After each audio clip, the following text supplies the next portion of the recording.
Welcome to the Polari podcast with me, Sophia Blackwell. And me, Paul Burston.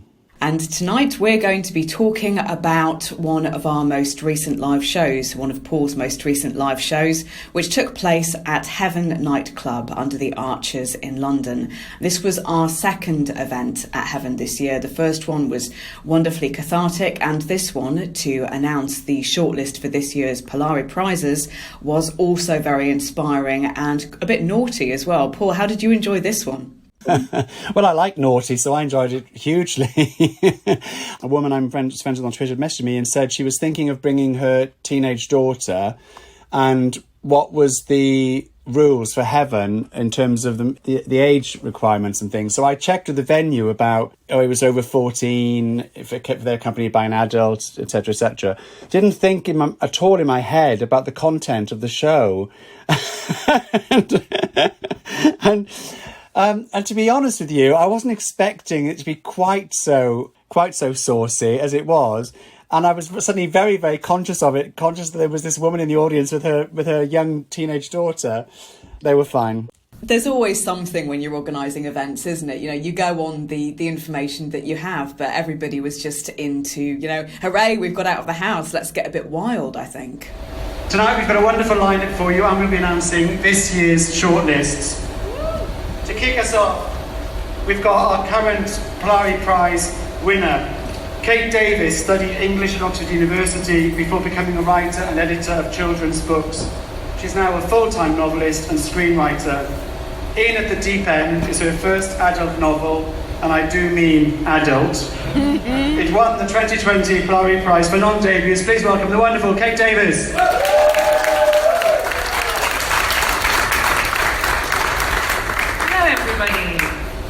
Are we having fun? Yes. Excellent. I'm going to read you a bit from In at Deep End, now available in paperback. It's a novel about a young woman called Julia who realises that she's a lesbian after a terrible one-night stand with a man where he accused her of breaking his penis. Things go a bit better for her when she realises she's gay, and she has sex with a woman for the first time, and it's like a complete revelation to her. But now she's about to go on her first date, and she's been watching the L Word as research, so she's a little bit worried that lesbian sex is very accoutrement heavy. So she's asked her friend to take her to a sex shop. The sex shop Ella took me to was called Shush. Everyone comes here, she told me. It's a rite of passage. As is the way with most things designed for women, it was decorated in various shades of pink and red and purple, so walking in felt like entering a large latex-scented vagina. There were shelves full of sex toys and feminist porn, but I went straight for the books and the cards. You know where you are with a book or a card. They might have nipples on them, but they're non-threatening two-dimensional nipples, and no one will expect you to attach clamps to them or anything like that. But Ella wasn't having any of it. She steered me towards the shelves of dildos, saying we did not come here to buy cards. I glanced up at the dildos and glanced away again. I found them terrifying, frankly. I've never been a big fan of penises, and I'd certainly never aspired to wield one myself. What if I was no good at thrusting?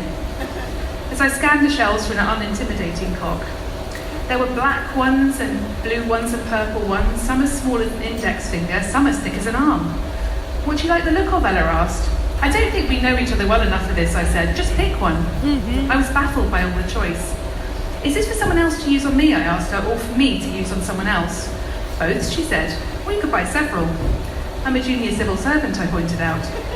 Buying one massive latex penis is a luxury as it is. It's not a luxury, she told me. It's a lesbian essential. Once you're properly seeing someone, you'll come back and pick one out together. So think of this as your fallback cock. My emergency cock, exactly. A shop assistant wandered up to us. Can I help you? Not sure, I said. Just looking, really. Have you bought a cock before? She hasn't, Ella said, before I could answer. She nodded. Are you into like girth or like length? I wasn't sure, to be honest. I was used to taking what I was given when it came to cocks. Having to choose my own felt like picking out a personality for myself. I ruled out the massive black ones as they seemed like the equivalent of a Ferrari, promising too much up front. I also ruled out the thin, glittery fingers because, really, what was the point? I like girth, I think, I said, but I was thinking of something quite all-purpose. Got it, said the sales assistant. She reached up to a high shelf and took down a medium-sized dildo with ridges along its length. This one's good for beginners, she said. A bit like someone at a pharmacy saying, "Good condoms for virgins, those." Slightly embarrassing. "That looks great," I said, reaching for it. Just wanting to get out of there. "Room for your pleasure," she said as she handed it over. "Lovely. Easy to aim if you know what I mean." "Great." I walked over to the till, but the shop assistant didn't follow. "You'll need a harness too," she said, running her fingers over the display. "Leather is more traditional, or you could try the underpants. They're easier to get on and off, but they're not as sexy." She picked out what looked like a pair of Y-fronts with a hole in them and stretched them to demonstrate their elasticity. "The stretch you fancy easier," Ella said. "Don't get them," said the shop assistant. "You need a real harness. It's part of the ritual." Ella laughed. "Yeah, the ritual of having to stop in the middle of foreplay to strap yourself into a medieval torture device, and then you realise you put your leg in the bum hole and then you have to take it off again, except you're stuck, and whoever you're having sex with has to help you get out of it, and the moment's totally gone." "You get used to it," said the shop assistant, "if you do it often enough." Ella rolled her eyes. "Try on a harness then," she said. The shop assistant tossed me one. Working out how to put on the harness was like doing Kinky Cat's cradle. I stepped into one of the holes, but Ella was right. It turned out to be the wrong one. She had to help me figure out how to put it on. She pulled on the straps to tighten it. "Now you put the cock in," said the shop assistant, handing it to me. I pushed it through the cock ring, and there it was, standing up proudly in front of me, ready to pleasure the ladies. I felt completely ridiculous. "I'm telling you," Ella said, "pants are much easier." "But much less sexy," said the shop assistant. I bought the leather harness. One of the readings that I particularly enjoyed, and it was actually only his third live reading since the book was published by Dialogue Books in spring 2020, was Paul Mendez reading from Rainbow Milk. I was quite surprised that Paul actually recognised me when we entered the venue, because we had only actually met on Zoom. He and I had been meant to do a live event together for the publication of his book, but obviously that didn't happen and then became a radio thing. But it was really lovely to see him actually read from Rainbow Milk. I imagine that you enjoyed reading this very original book as much as I did. I think it's an extraordinarily good book. For a debut novel, it's so assured and confident, and it has an amazing voice. You never know when you book people. Well, of course, sometimes you do know, but you don't always know when you book people how well they're going to be able to communicate what's on the page as a spoken word performance. And I thought he was incredibly good. I mean, he just completely embodied the characters and the voices. I mean, that the voice was fantastic. That the authorial voice, he had the audience in the palm of his hand. People were laughing and really getting into it. It was great. I mean, obviously, when I'm physically there hosting it, I'm sort of half paying attention to that act and half getting ready for the next one, and sort of checking the notes and checking where people are. And also checking that the tech is going to plan. So I'm not completely absorbed. I'm in two places really, but I was really swept up in his performance. I thought it was fantastic, and I wasn't aware that it was only his third time reading in public. I mean, that's extraordinary. Damn! Why must these young people be so talented at everything? Okay, next up this evening, Paul Mendez is a London-based novelist, essayist, and screenwriter. Born in 1982 and raised Jehovah's Witness in the Black Country, he disassociated himself from witnesses whilst still a teenager. In 2020, Dialogue Books published Rainbow Milk, which featured in the Observer's prestigious top 10 debut novels list and was shortlisted for the Golnoosh Nour Prize. It's also longlisted for the Polari First Book Prize. Please welcome Paul Mendez.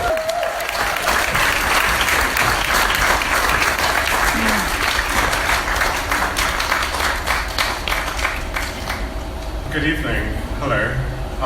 This is the third live audience I've ever had. So, as Paul said, I am the author of Rainbow Milk, which came out last April at the beginning of the pandemic, which was great. Thanks to my publisher, its fan readers, and great feedback, and I've really enjoyed the last year somehow. So, I'm going to read, just by way of introduction, so Rainbow Milk is a semi-autobiographical, and I will let you judge how semi and how autobiographical, novel about a young man from a Jehovah's Witness community in the West Midlands, the Black Country. He's from a Jamaican background, and he is disfellowshipped from his community when they find out he's gay. He moves to London and becomes a sex worker. So I'm going to read from sort of about a quarter of the way into the book. At this point, he has been disfellowshipped. It's May 2002, and he's at Birmingham train station, having just left home. Jess's alarm went off at 7, but he'd barely slept. He was excited, if nervous. He'd been scared of London all his life, but was a man now, and after a few months saving up, he was ready to do it. He'd found a hostel on the internet in Earl's Court for £12 a night. He had £300 in his bank account and had no responsibilities to anyone. He packed only what he absolutely needed: his best clothes, some underwear, 10 or so CDs, his Discman, the James Baldwin novel, Another Country. He left his key and his Bible on his pillow. The Bible was supposed to have an answer for everything, but did not have guidance for sons whose families had betrayed them and turned them out. He wanted to tuck its ribbon at a verse that would show his parents what they'd done. The New World Translation's "Fathers, do not be irritating your children" did not go far enough, and he eventually decided he didn't want to waste any more time inside a book that had made him literate, but told him everything he did and stood for was wrong. He stared at it, closed, leather-bound and gold-leaf trimmed, for an indecisive moment before he ran downstairs and out of the front door without leaving a note. He ran until he turned the corner. His mother wouldn't have been quick enough out of the bed to see which direction he'd gone in. Perhaps, actually, she was sleeping easy. He'd been to the car phone warehouse to change his phone number again. He intended it to be a dramatic disappearance that would leave even his McDonald's colleagues wondering where he'd gone. He pounded through the estate, already forgetting the scruffy, dark brick, semi-detached houses with mattresses and wheelless cars on their driveways that kids who went to school with, or householders who'd accepted his Jehovah's Witness literature, lived in, and caught the 74 from Swan Village bound for Birmingham. He looked out of the window, but saw nothing. There were clock towers and fancy buildings in London, much greater than these, he thought. He didn't care if he never saw this part of the world again. Birmingham was big.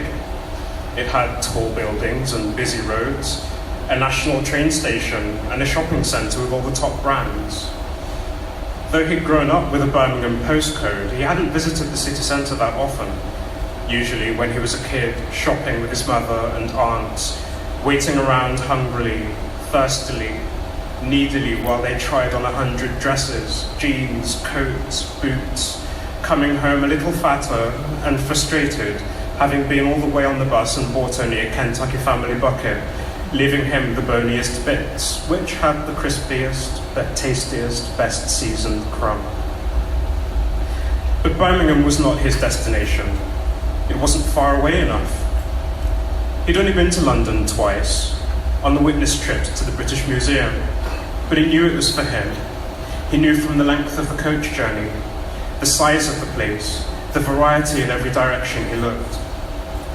He saw black girls with long braids, African women in wrappers, young punks and old dandies, city men with their briefcases, model-like white girls with cute little dogs, feminine-looking men walking outrageously, frighteningly, hand in hand, black boys wearing trainers that weren't for sale anywhere in the Midlands. Maybe now he could go to college, after all. He felt it a shame that his disfellowshipping happened just weeks too late for that academic year. There was so much he could put right now. He wished he hadn't listened to Sister Doreen Charles, whom he'd treated as an elder, an authority, even though she was a woman, and women weren't allowed to be considered elders or authorities. He could still hear her words. Nobody go college when you can preach the good news of God's kingdom from house to house, hand door to door, serving the need of the congregation. If me did your age and a man, that's what me would do. What you need from your education other than to read good and write and count and praise Jehovah? For you go get everlasting life, you look up at the star and understand all them thing about the universe and that. Council flat them carrying for £50 a month. So why you join your daddy on the rubbish tip? For God himself I go sustain you with everything you're gonna need. We in the last day, no sir. Me bet you not reach 21 for Armageddon happen when you're fast asleep in your bed. Nobody go college. Jehovah him want you. At New Street Station, he balked at the cost of a train ticket, but the attendant explained it would be cheaper if he waited until 10 o'clock when super off-peak kicked in. So he bought himself a McDonald's breakfast with a cup of coffee and ate it on a bench to the sound of constant tannoy announcements. He went into W.H. Smith and bought a London A to Z and a large pack of Duracell AA-sized batteries for his Discman, as well as The Face, with Eminem on the cover, wearing a pink vest and lip balm, looking quite gay. There was an article in it about the Sugar Babes and their new member. He'd already bought their new single, Freak Like Me, hoping it was going to #1, and had been listening on repeat to the We Don't Give a Damn mix, a mashup between Adina Howard's lewd Freak Like Me and Gary Newman's dystopian Our Friends Electric, sung by 3 girls who could have been his school friends. There were men everywhere.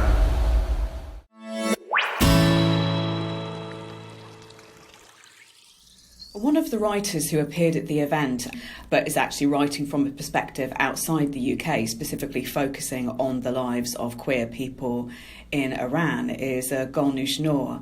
And I loved Golnoosh's collection, The Ministry of Guidance, which is out now from Muswell Press.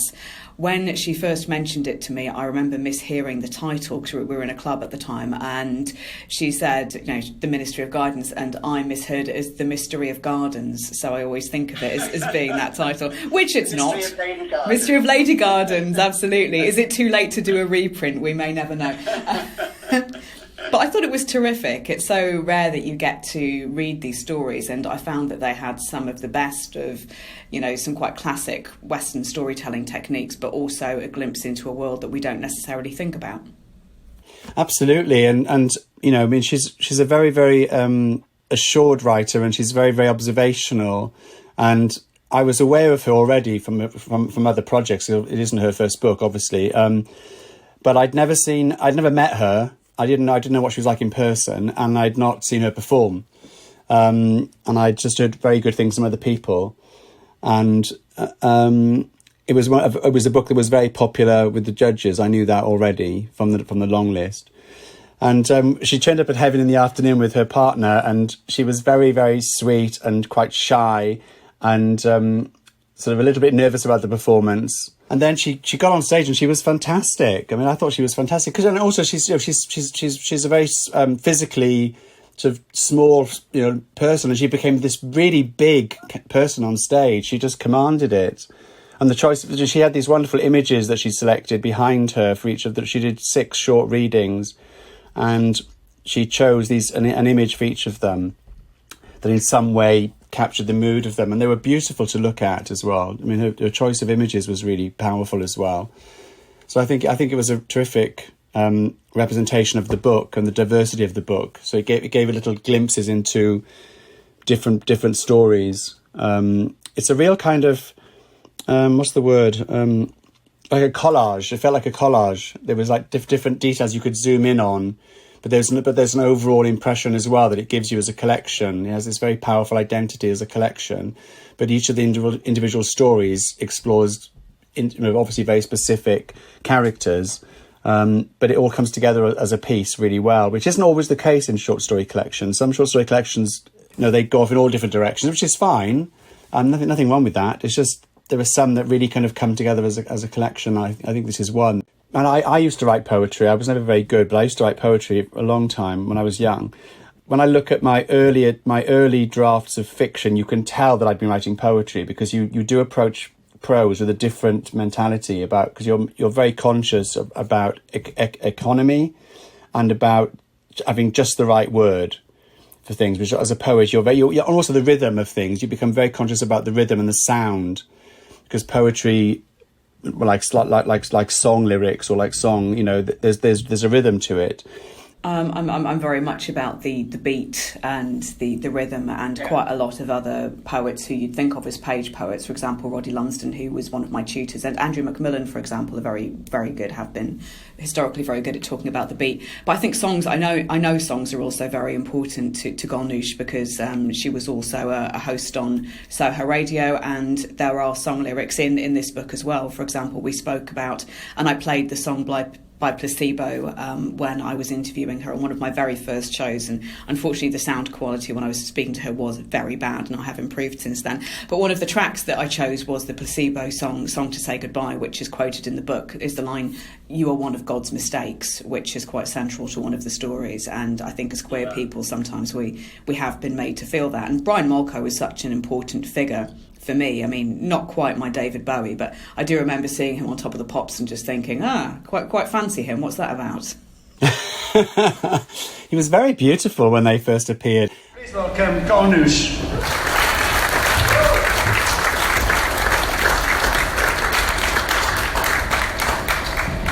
Hello. Hi. I'm just going to read from my short story collection, which contains 13 short stories.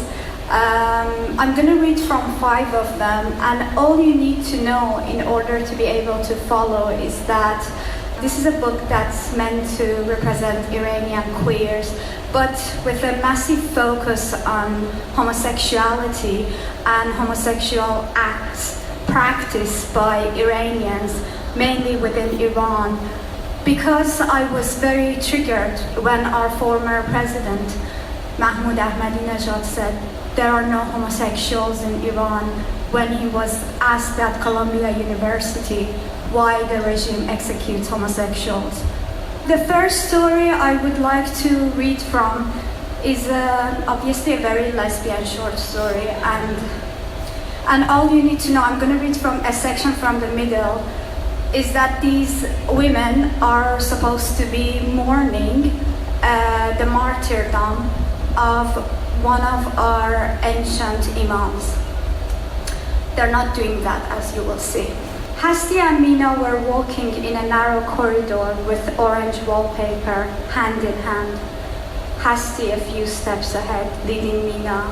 Mina's nostrils were on Hasti's nape, sniffing its strange scent, which Mina concluded smelled like her dead mother, a mixture of cigarette smoke and spicy cologne, resulting in a scent of burnt trees, which she relished. She sensed her next painting would be a forest on fire. She knew Hasti was taking her to Omi's bedroom at the end of the long corridor. Suddenly, she felt in love with the existence of this corridor, which connected Omi's living room to his bedroom, separating her and Hasti from the rest of the party. It was indeed the best thing that could exist in a house and probably in the world. However, the time was not the best time.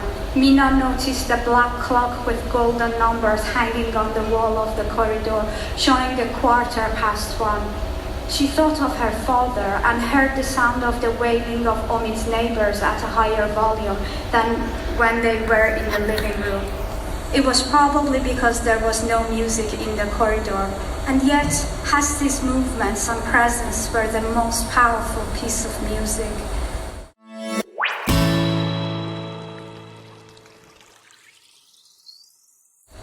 Hasti didn't say anything, just pushed her into Omi's bedroom, the promised land.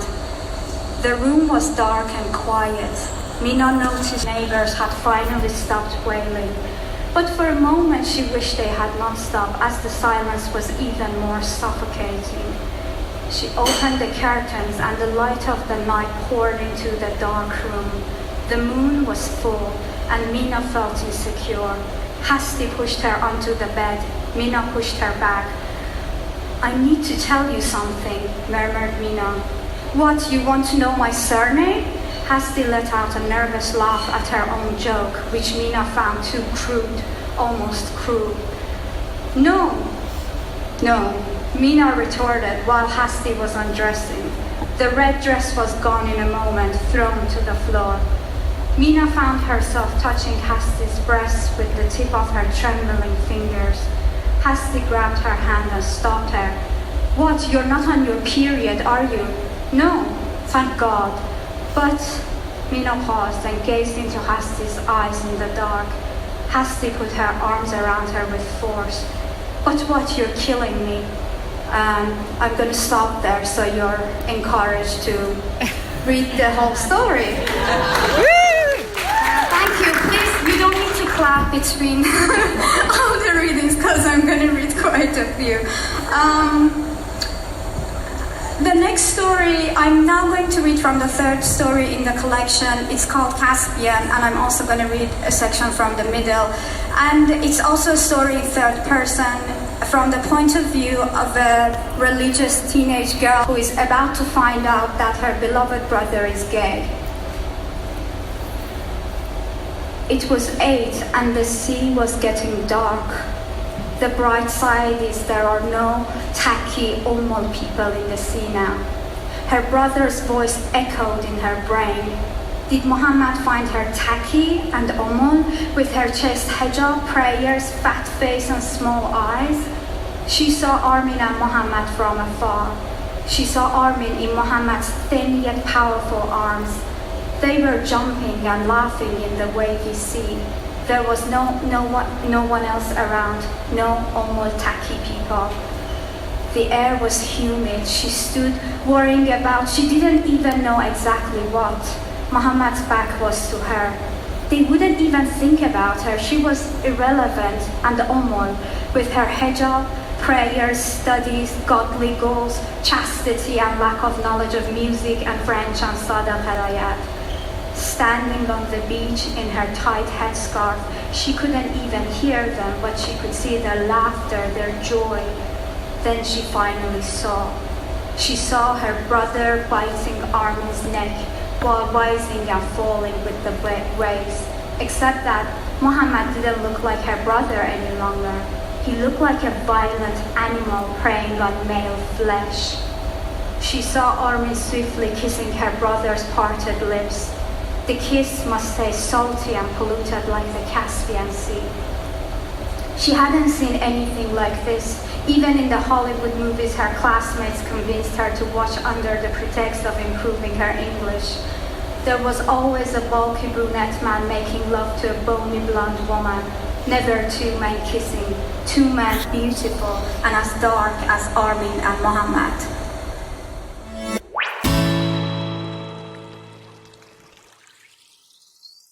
The narrator is basically just me, I'm going to be honest about that. But it's been categorized as fiction, so whatever. It's called Transit. The Ukrainian waiter is shouting at me in bad English that my bacon sandwich contains bacon. You sure you want it? No, halal. I feel like answering his idiotic question with another idiotic one. Why do you assume I am Muslim and don't eat bacon? Does my fiery red v-neck shirt and loose hair look like hijab to you? And then I remember it is my dark features. No matter how much skin and hair I put on display, in the eyes of the airport staff, I will always be one thing, a Muslim. I hungrily look around at other customers who are all talking in loud Ukrainian, chuckling with the waiters who are suddenly very welcoming. They are all white. The women are skinny and have long blonde hair. The men are sturdy and have bald heads. The women who push prams look both furious and frustrated. The men all look the same, expressionless. I find most of the boys to be terribly beautiful. They are tall and have large blue eyes, their smooth skin radiating youth. But their belligerent manners ruin it all. My harem sandwich arrives after half an hour and I assume the waiters have taken turns to spit on my Muslim bacon. Turns out they haven't. In fact, I realize this is the most delicious sandwich I have ever eaten. The bacon tastes so fresh, it melts in my mouth. And for those few seconds that my sandwich lasts, I forget how exhausted I am. And I forget about the xenophobic episode. I catch the eye of the waiter, but I avoid leaving any tips. Also, I conclude the sausage sandwiches my dad made me for school were even better than the one I just had. Because they were elaborate, everything was planned and loved before being put inside the baguette. And the mayonnaise was homemade. My dad makes mayonnaise with organic eggs and vinegar and oil. It takes him ages and the whole family is deafened by the cacophony of his blender, but it is the only mayonnaise I like and ever eat. I decide the constant trips to Tehran, which are messing up my body and mind, are worth it. Thank you so much. Golnoosh, everyone! So as part of this episode, we're also going to be hearing a bit from Kevin Maxwell, who you spoke about with the memoir Forced Out, which is on one of the shortlists. Can you tell me a little bit more about that book? It's a memoir about his experiences working as a out gay police detective in the Met. It's a very, I don't want to give too much away because it's a very, I wouldn't say enjoyable because it's quite a kind of tough story, and some of his experiences are pretty harrowing and upsetting to read about. But I think when somebody can channel those experiences and those sort of hurts and those injustices into a really good narrative, it becomes a kind of cathartic. I'm sure it was a cathartic experience for him writing it. But it is a very defiant book. He shows enormous strength of character in it, and it sort of explores again lots of things the discussions that are happening already. I mean, there's been ongoing discussions around racism in the police force, which has been highlighted over the last few years, obviously, and much more so in America than here. But obviously, it's happening here too, and these are discussions that we need to have here. I think his voice is an important one. The fact that he felt he wasn't able to continue working as a detective for all these reasons speaks volumes in itself. And he's he speaks very eloquently about his experience. He speaks truth to power very eloquently, and I think that's the important thing. I don't really like talking, actually. I don't really drink that much for about a pint, so and that's genuine, you know why. I decided to take some snippets from the reading rather than just bore you reading page after page. Some of it's prior to the quiz, some of it's about the quiz and while serving, and some of it's afterwards. So just to give you a flavour of the book and of my story, this particular story, chapter of my life. On a summer's afternoon, I fell ill and collapsed at Heathrow Airport. At the time, I was working as a detective in the Counter-Terrorism Command at London's Metropolitan Police, having transferred as a detective from the Criminal Investigation Department at Greater Manchester Police. Afterwards, my life and how I saw the world around me changed. I began to think about how the culture in policing impacted communities when it came to crime and terrorism and the effect prejudice and discrimination had on staff. I was forced to speak out, but it came with devastating consequences. That's like the opening to the book, and then I go into my journey as a gay brown boy in inner city Liverpool. I'm the last of 11 children, by the way, from a Catholic family, so you can imagine how tough that was. Just a hand-me-downs was bad enough. My older brothers shaped my understanding of masculinity, but I also knew I was different to them. I was keener on playing doctors than doctors and nurses.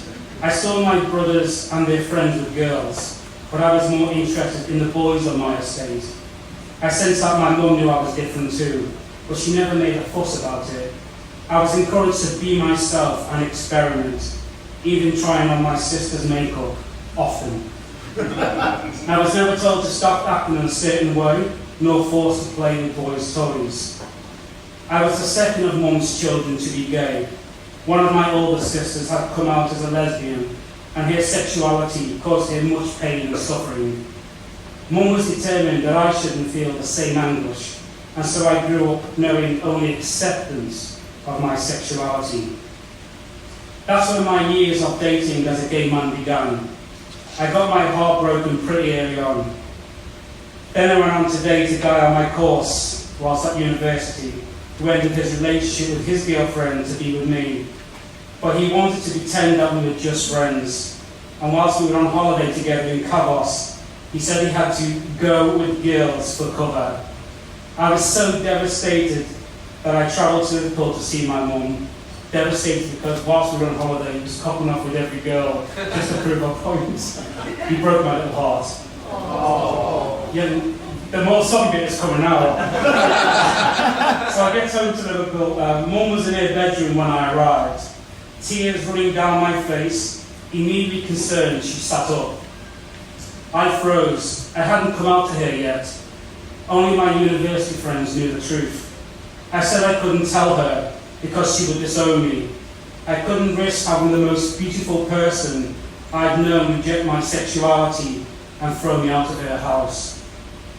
Don't be silly, she said, but I couldn't do it. I was too afraid. Mum got on the phone to one of my sisters in London and told her that something was up with me, but that I wouldn't tell her what. She handed the phone to me. Blunt as usual, my sister said, "You're upsetting Mum, tell her what's up." And so I burst out, "I'm gay!" It was out. "Is that it?" Mum said. She hung up the phone on my sister, wiped my tears and kissed me. She dug around in her purse and pulled out a £20 note and a £10 note. "I thought you were dying or had killed someone. You're my son, my baby. Now take this money and get on the coach to Manchester. Go have a drink on me to celebrate with your gay friends." I didn't have to pack my bags. I wasn't being thrown out. With a huge weight lifted off my shoulders, I washed my face in the bathroom and then set out on the coach to Manchester. As it sped down the motorway, I cried tears of laughter and joy. I couldn't believe it. I was out. And £30 went a long way back then. Now I've joined the police. One day, having had enough of this sergeant and hearing yet another comment about those queers in the writing room, I found my patrol inspector in the station corridor and came out to him, then and there. "I'm gay," I said. Without missing a beat, he replied, "As a Christian, I cannot condone what you do, but as long as you're a good police officer, that is all that matters." After that, I was moved to police stations. I arrived at the station's front desk with my uniform and equipment and was sent to see the sub-divisional commander who held the rank of superintendent. The first thing he asked me in front of his deputy, the chief inspector, had he come to my station on a crusade waving a gay and black flag. On another night after work, a group of us went to the local nightclub 42nd Street in Manchester, which is on the same road as the police station. I went to join a circle of my colleagues just in time to hear one of the male officers announce, if a gay guy ever tried to hit on him, he would break his nose. His words were meant for me. It was an observation he felt it was important once I joined the group. This officer had tested me previously in front of my colleagues by asking me if I liked women. My brain shouted, "So just because I'm gay, I'm attracted to you." But again, I kept my mouth shut. He carried on, saying he didn't think what gay people did was natural. I held my tongue, smiled and drank my drink. Maybe he was scared that gay men would treat him like he treated women. And then this is where I go into, it was lonely for me as a black gay guy in the police, but I equally felt it lonely in the gay community, particularly inside the police. Gay people themselves know oppression. It was lonely living inside this world, and I never found any gay allies. The majority of gay officers I knew were working officers, away from operational colleagues and their extreme views. Prior to 2003, the police were at war with the gay community. Over 30 gay men were murdered between 1986 and 1990, but the police did nothing or little about it, despite concerns from the community. The Sexual Offences Act 1967 saw the partial decriminalisation of male homosexuality, the consensual sex between men over 31 in private, but afterwards gay men were targeted more than before.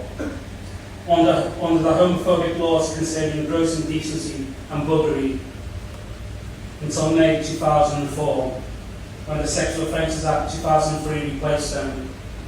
I joined the police 2 years prior to the repeal of the law, so I was one of those officers who was directed to target people just like me down the canals in Manchester. We're also going to be returning to an interview that you actually did earlier in the year with Mohsin Zaidi. And we had Mohsin talking with Fiona Mosley and another writer earlier in the year about queer spaces and the loss of them, which I then also used on a radio programme which was specifically about spaces for gay men, followed by one that was international and talked about spaces for gay women. I have not yet read all of Mohsin's book, but I loved the extract that he read on the Polari online show earlier in the year when we were unable to get out of the house. It may even have been the year before. I know it happened sometime either last winter or early in 2021. And he was describing the journey to his parents' house on the tube and the parts of him that kind of fall away on the way to that part of London, sort of between London and Essex, where he goes to see them. And as you were saying, memoirs tell us about our own lives, but obviously we are not all top lawyers from Orthodox Muslim backgrounds who are about to tell our parents that we're gay. We can learn a lot, but I found it a great privilege to be able to get a view into what somebody like Mohsin's life is like. I think the great thing about that book and what it really reminds us of is that if you can describe your individual experience in a way which is authentic and doesn't shy away from any of the uncomfortable truths, I think that will resonate beyond your specific experience. It becomes people will find a universality in it, and it's about, we may not have experienced exactly what he lived, but we've experienced something of those emotional responses that he has to what he lived.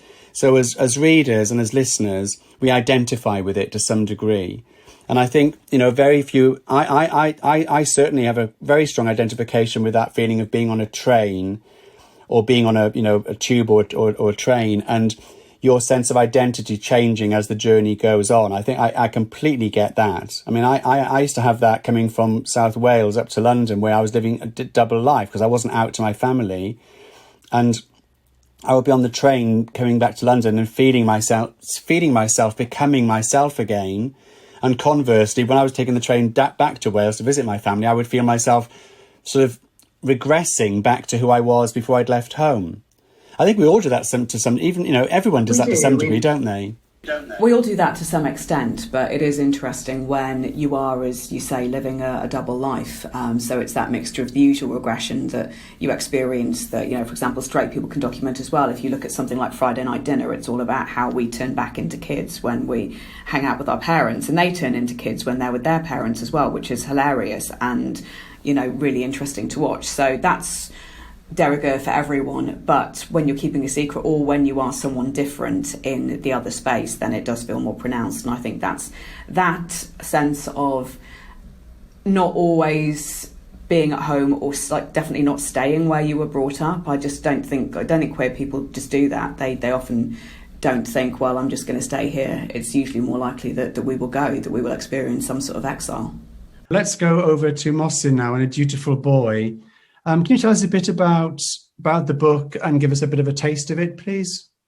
It is a memoir about growing up in East London in a very strict kind of Muslim sect. To give you a flavour, the book opens with my dad beating himself with blades. So it was quite a very religious family.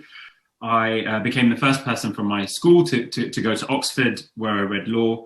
And then at Oxford, I came out as gay, and then eventually I told my parents. And so the journey I guess the main theme of the book is the apparent contradiction between my faith and my sexuality, but it goes beyond that because there are so many other worlds in which I was learning to exist. So I grew up in a predominantly Pakistani neighborhood.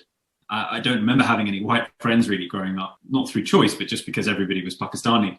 And I remember going to Oxford and being, for the most part, the only non-white person in the room.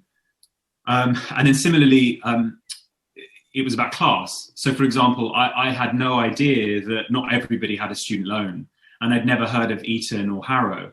And so those are some of the things that I write about. So it's a book about family love, because where I end up is writing about coming out to my parents and what that's like, and how they react, just how much work I have to do to get them to a point where they might be able to accept me for who I am. It's a very, very, very moving and very big-hearted book. You write about family tensions and the conflict that you go through with them very, very generously, I think, because you let the reader see all the different sides of where people are coming from and why. How difficult was it to relive and write about those experiences? Was it quite hard? It really depended on the day, and it depended on what I was writing about, because some of the experiences it was good to relive them, because by reliving them I kind of confronted them, and I felt really proud of the younger me for being able to go through that. Like, one of the things I write about is a witch doctor coming to the house to try and cure me. I was angry at my dad. I was angry at this random guy who was pretending to be a doctor, but I knew that rage was not going to win whatever this battle was. So one of the things I write about was our house being petrol bombed in a racist attack when I was about 18. And I remember sitting there writing, and I had tears coming down my face, because what we did collectively was suppress it. It happened, and we moved out of the house, we moved away from the area, and we kind of never really spoke about it again. And it was only when I came to write about it that I just thought about how serious that was. What message that sent to an 18-year-old non-white person about their role in this society, and how that stayed with me for such a long time. But I never addressed it. So I guess it was a mixture of those things. This year, the 2 6-book shortlists for both of the 2021 Polari Prizes are dominated by books that explored the meeting points of class, race and sexuality, and they touch on some of the themes we've been talking about as part of tonight's show, as well as including some of the authors. So, who are the authors on this year's shortlists? Well, let's get back to heaven and find out. And please welcome to the stage to tell us about the shortlists, Kate and Keith. We're going to go with Keith first.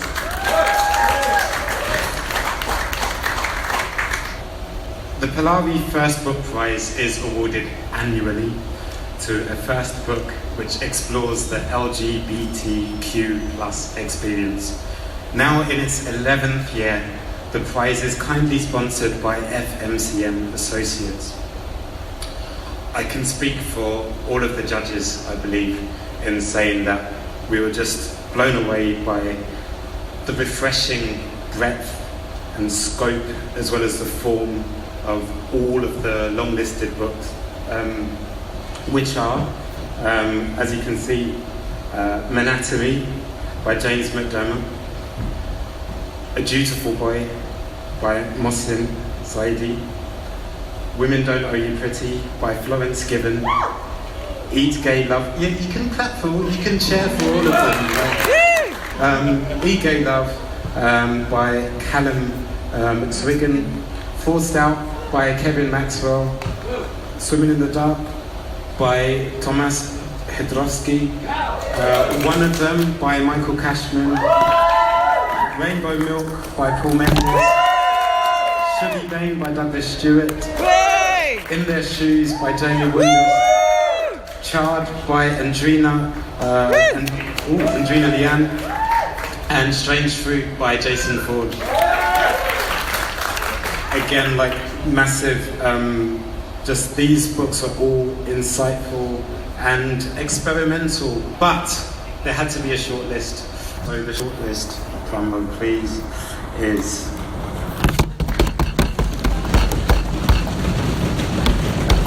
how long can I milk this? I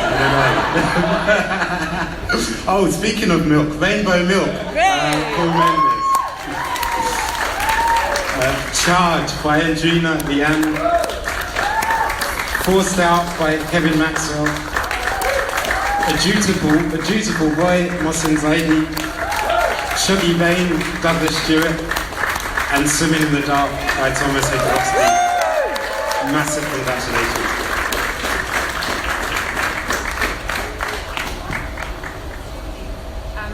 am very excited to announce the shortlist for the Polari Book Prize, which is awarded annually to a non-debut book which explores the LGBTQ+ experience. Now, in its third year, the prize is kindly sponsored by DHH Regency.